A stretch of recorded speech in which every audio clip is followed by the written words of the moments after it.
Republicans are absolutely quite within their rights too, I should add, to seriously hammer the Democrats on this again and again and again. It's not going to go away. Welcome to The Debrief, where we talk with the Washington Examiner's top journalists about the headlines they're covering and where the story's going next. I'm Sarah Bedford, and I'm here with managing editor Chris Irvine. Hi.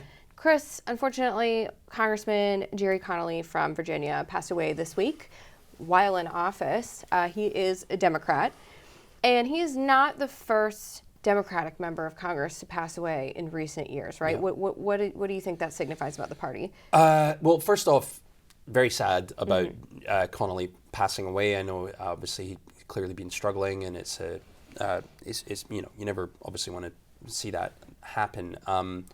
But separating that from the pure politics of it all, there are 3 congressmen who've died since the start of this year. All of them are Democrats. I believe all of them had cancer or were cancer survivors. If you're going further back, I think the last 8 members of Congress to die were Democrats. And I think for the most part, it shows where, we talk about Joe Biden as well right now and his age and health issues, shows that Democrats really have this problem when it comes to turning the page on the gerontocracy. It's been an issue for Democrats for years, where the people won't, the elder statesmen of the party won't move on and clear the way for younger voices.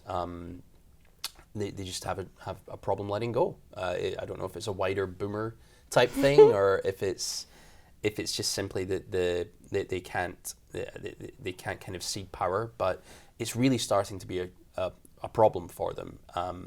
It's eroded trust in the presidency and everything that they've done there, and it's actively costing them votes in the House of Representatives as well. So it's really a kind of odd situation.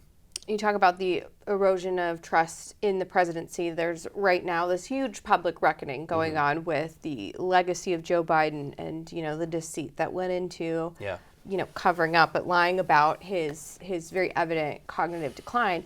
Do you think that will stay contained just to Joe Biden, or do you think that will sort of spread as like a political contaminant to members of his cabinet, to the senior staff who helped him, to any of his defenders? Or do you think that it'll just stay focused on Joe Biden? No, I think it's a huge contaminant. I think there needs to be a kind of a public reckoning in many ways where people need to...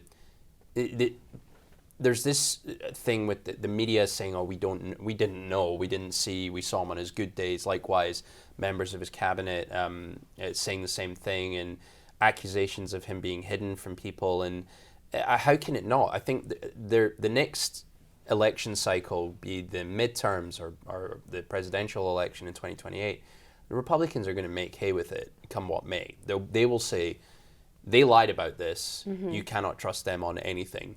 I think it's hugely damaging to anyone that was associated with the administration. I would put money on the next presidential candidate in 2028 for the Democrats probably being a governor who was at arm's length. I would circle Josh Shapiro, the Pennsylvania governor, quite early. He seems to have really not kind of been involved in this, and indeed, I believe in this Thompson and Tapper book, he is on the record as asking questions about Biden's age and record. But yeah, Republicans are absolutely quite within their rights too, I should add, to seriously hammer the Democrats on this again and again and again. It's not going to go away, and it's not going to be explained on a mea culpa. I was like, I was in the wrong, and we all saw it. It's a mess, and it's a real reckoning, I think, for the left and the media. You brought up the sort of limited mea culpas that we've seen, and you sort of combine that with the Hakeem Jeffries, Chuck Schumer approach, who they just say we're looking forward, we're not looking backwards, totally refusing to sort of engage with those sorts of questions. What do you make of the Democratic approaches to handling the Joe Biden issue so far, and do you think anyone has demonstrated a successful way to handle it? Oh gosh, that's a good question. I think leadership is obviously desperate to turn the page, but they can't. They have to put their hands up and say, well, there's no good answer, I suppose, for them. They can't say we knew all along and we were protecting them. That's obviously terrible. But then if you say we didn't see this coming, but then we all recall what happened the time that Biden debated Trump, and I remember being in this office and everybody looking around, going, "Oh my God, this is awful." So I do not believe that that's the first time that everybody saw that. That just doesn't make any sense to me.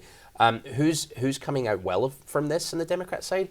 I can't think of anybody right now. I think though you'll take a look maybe at some of the younger members who are perhaps holding their counsel right now.